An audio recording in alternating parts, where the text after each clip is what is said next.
What's up, guys? Chris from Eagle Ridge Homestead. I got the truck back. You know what that means? I have to actually do some work.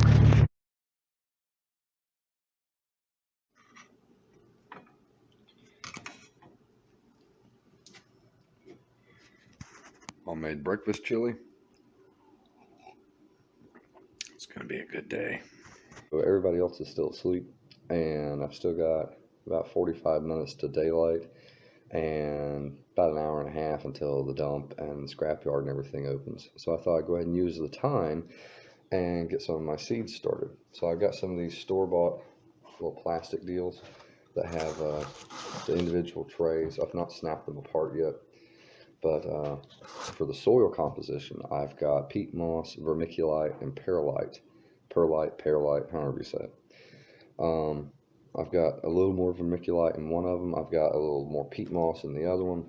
And so today I'm going to be starting my peppers. I've got some banana and bell, my tomatoes and cucumbers, my cauliflower and broccoli, and my lettuce and cabbage. And I know you're thinking you're only starting one pack. For now, yes, because about every 2 days, I'm going to keep going through these and these and the other ones that I don't have out right now, so that we can start getting sort of layers of crops. Because I've got a couple of restaurants that are wanting to, maybe being interested, and I want to be one of the first people to the farmer's market, to the flea market, wherever I got to go. Some of the tricks to this is you want to really get this wet. Don't flood it, but get it really wet. And then you just take a pencil, make a little divot, put 2 or 3 seeds in each hole, and then cover the whole thing with plastic until you start seeing seedlings. And you want to kind of get a spray bottle and keep it misted so it stays moist. And for the first week or so, you want to keep it as close to 80 degrees Fahrenheit as you can. After you start seeing your seedlings coming up, you can go to about 70. And then as they grow and progress, obviously you don't want to let the plastic lay on the leaves. You don't want to, if you see any signs of white mold, you definitely want to back off on your watering. Get the plastic off, get some air circulation to it. And as they start coming up, you want to get them into a warm window that's full sun as often as you can, because the seedlings need like 14 to 18 hours of light if possible. They need as much as you can give them. Now, I don't have grow lights. I don't have a great setup. I don't have all that stuff. Hopefully today I'm going to get my living room straightened out, because it's a westward facing room, and so we can get more sun into it. And I'm going to get the seed rack moved in, because I got to have Lauren's help with that, because it's really heavy. But I'm also going to be trying to gather some more dirt and some more mixture so I can bring in some bigger pots and get, like a whole pack of tomatoes started in one pot. And then we'll start breaking them up into individual cells. We got some really cool ideas on how we're going to harden them off and how we'll let them grow, that I think you'll be excited to see, because it's a recycling project. It's a upcycle maybe, and it reduces your footprint, and you get to reuse these things over and over and over. But that's for another video. But yeah, so that's what I'm going to do for the next hour or so. Then we'll start getting the truck loaded up and take you for a ride. So I wanted to get a quick shot of this before the rain moved in and show you guys what I've got cleared so far. And it's not quite done, because I still need to do this behind me, but I have managed to get this cleared. And it may not look like much until you remember that the brush was out past that tree. And I've got it back. Like I said, I'm going to leave this last little bit at the fence as a privacy screen. And we got to go through with like a brush mower and get all the little stuff. But yeah, that's what I got done. And like I said, we're going to be saving all this stuff for like wattle fences and things like that. So I just wanted to throw that at you before it started pouring down rain. So to kind of show you guys why I get frustrated, but also why I'm late on getting my videos put together, my plan for today was go to the dump a few times, go to the scrapyard, and take Lauren to work. that has evolved. So I've got the cans loaded finally, but it's like 9 o'clock and I was wanting to start at 7. But a local corporate company that I won't name for copyright reasons, but it rhymes with Mahler Benerl, pays me to come do the parking lot. It takes me like an hour and it's $30. It's easy money. Now we'll take the cans off, and then I got to take Lauren's dad to the doctor. Then I got to take Lauren to get her checked. Then I got to go back and get her dad. Then I got to go pay my car insurance. Then I got to take Lauren to work. Then I got to take her dad back to a different doctor. Then I got to try to figure out how to squeeze in the dump runs. It's going to be a good day. My favorite singer. Okay. So the rain moved in a little quicker than I thought it would, and moved in a lot heavier than I thought it would. It's actually in a lull right now. What have I managed to... Boy, I didn't manage to comb my freaking hair, did I? I got in 3 dump runs. I did the scrapyard. Took Lauren's dad to the doctor, brought him home, took her to get her check. We went by the bank. We went and made a car payment. We went and paid insurance. We went and had lunch. Got her to work. Went to the grocery store. Now I'm fixing to leave to go take her dad to a different doctor. I couldn't film at the scrapyard because they don't like it. It's standards and practices. Couldn't film at the dump because it's county owned and they didn't like it. And with Lauren at work and it raining, I'm not going to be able to film. While her dad's in the doctor, I'm going to stop. There's a new construction site fairly close to our house. I'm going to stop there and ask him, hey, do you mind if I look in your dumpsters for scrap wood? That's typically how I do it. And that's what I wanted to film and share with you guys, but I don't have my filmographer with me. So to give you the rundown, you stop in, there's always a trailer, somebody's in charge, usually ask for the project manager. I've got a guy in Belmont, I've got a guy in Gastonia, I've got a guy in Kings Mountain. Always ask for the project manager because he ultimately has the say.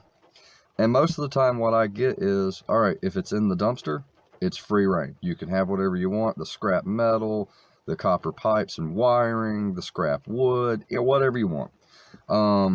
Just don't touch new, fresh, uncut wood. Don't go in the houses, things like that. And that's fair. Always ask permission. That way, if somebody does, especially in the neighborhoods they've already sold like the first few homes, you get back into the back where they're still building. Those first few people might be a little fishy of you. They'll call the police or, call some security guard or whatever. And you can say, oh, hey, well, Steven told me I could. And you'd cite, hopefully you get his number and things like that as well. Another thing I thought of was as I was going to the scrapyard and the dump, I noticed five or six businesses with stacks upon stacks upon stacks of pallets that I'd never noticed before because I wasn't hardcore looking for them. I'm going to go talk to them in the morning because it's already 5 o'clock now. Yeah, that's how my days went. I jumped from the 9 o'clock video to 5 o'clock and haven't gotten a friggin' thing done.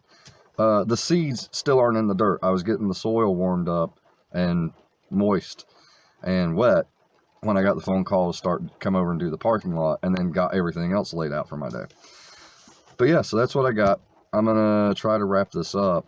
I don't know if I'm going to... I promised to have a video posted by today on my Facebook. Check us out there, by the way. Facebook, Eagle Ridge Homestead. But I didn't get to it. I didn't get to it yet. I have not got any of these edited. I got like 6 videos so far to put together. And it's a rudimentary video editor. So like, I haven't even figured out how to put the cards or the, subscribe things in the video. So I'm still learning. Bear with me. Let's see. So yeah, I'm going to go do this. And while he's at the doctor, I'll see what I can find. As you can see right now, if I turn the camera the correct way, the truck's empty except for a couple of boards. Let's go see if we can find some more. What's up, guys? So it's now 9 p.m. or was it 2100? So I figured, you know what? I'm just going to take all the videos from today, throw them together, and make like a day in the life video. But anyway, so we're sitting out here waiting for Lauren to get off work. They're doing their closing duties.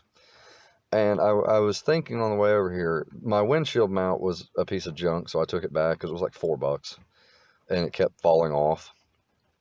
So on the way over here, I was like psyching myself up. Okay, I'm gonna make this last video of the day, and I could have used so much of that content. It was so perfect. But no, earlier today, talking to a friend and a family member, they were asking, well, why are you doing these videos? Why are you doing this homestead stuff? And I thought and thought and thought. The answer is not I like it or yes or no. It's not a single tiered answer.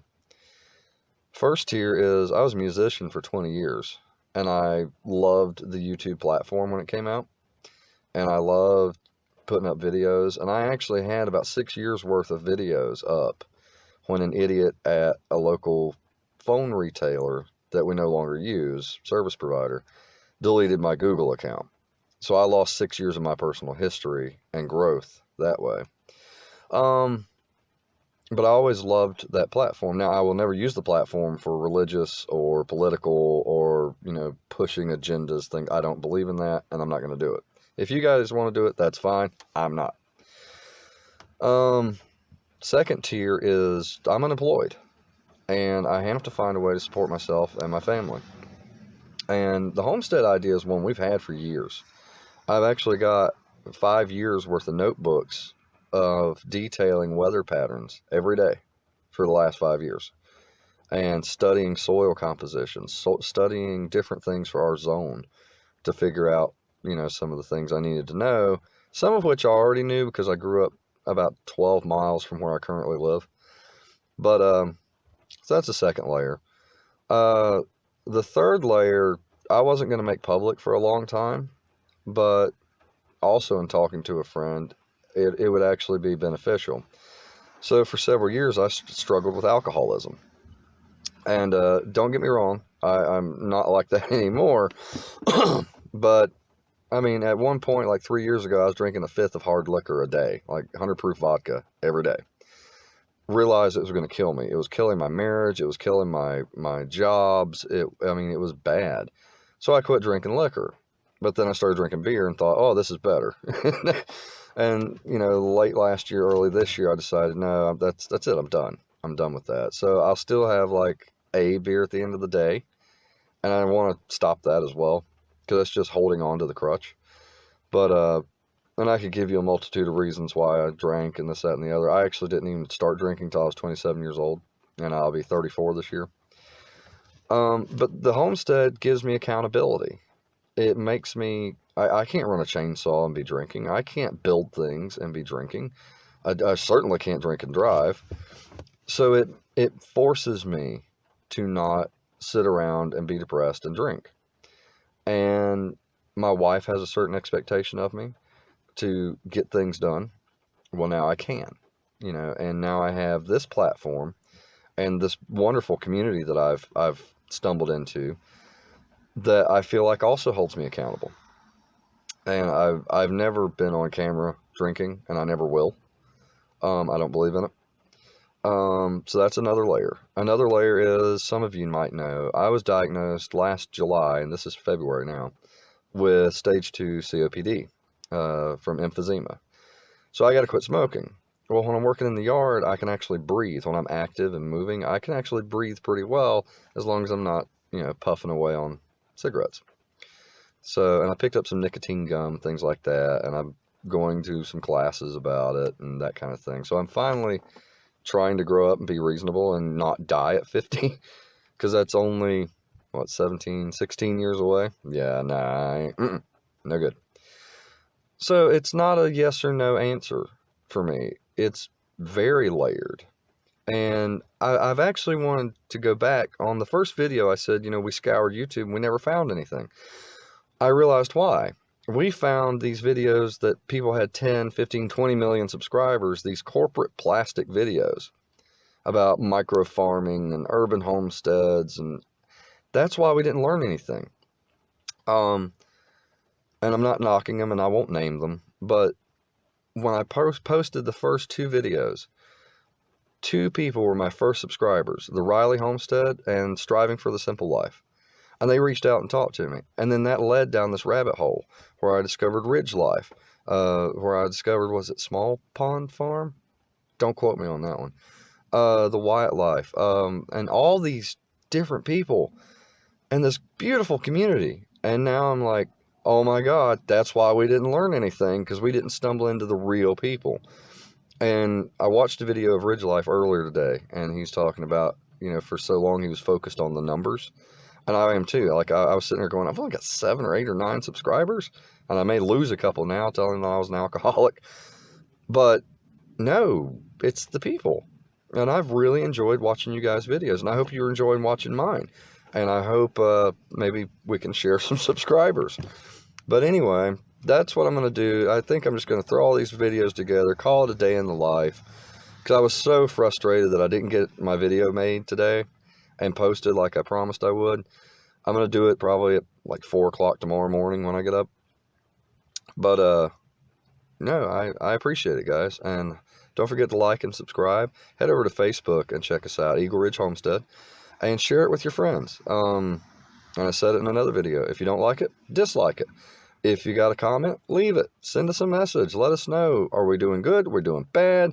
What would you like more information on? What would you like to see? Things like that. So I'm working on it. We're getting there. I'm figuring it out. Forgive the quality too, because I'm working with a cell phone with a crack screen, and the crack runs right over the camera. And a rudimentary editor on Microsoft. And we've already set aside a portion of tax refund to pick up a camera and a tripod, and I picked out an external microphone because we also are going to help another company launch their social media platform, because I somehow fell into being a marketing director for them. So I'm learning on this one and growing my page while also learning how to do things for his page. Like, I haven't figured out how to put, I think I said it earlier today, how to put the, point to it, and here, click on this, and, don't forget the bell, and I'm still learning. So the guys that have hung around and watched, I think this is my 5th video. Thank you guys so much. And I'm going to try to work more and more on this. Maybe once or twice a week, we'll just do a whole daily vlog like this. I don't know. But thank you guys. Make sure you check out some of those other pages I mentioned. Whenever I figure out how to link to them, I will. Some of our other favorite channels are like Donut Operator, Hickok 45. We watch a lot of BBC stuff on here. So yeah, you guys check everybody out, and leave us some love. All right, guys. All in all, it's been a good day.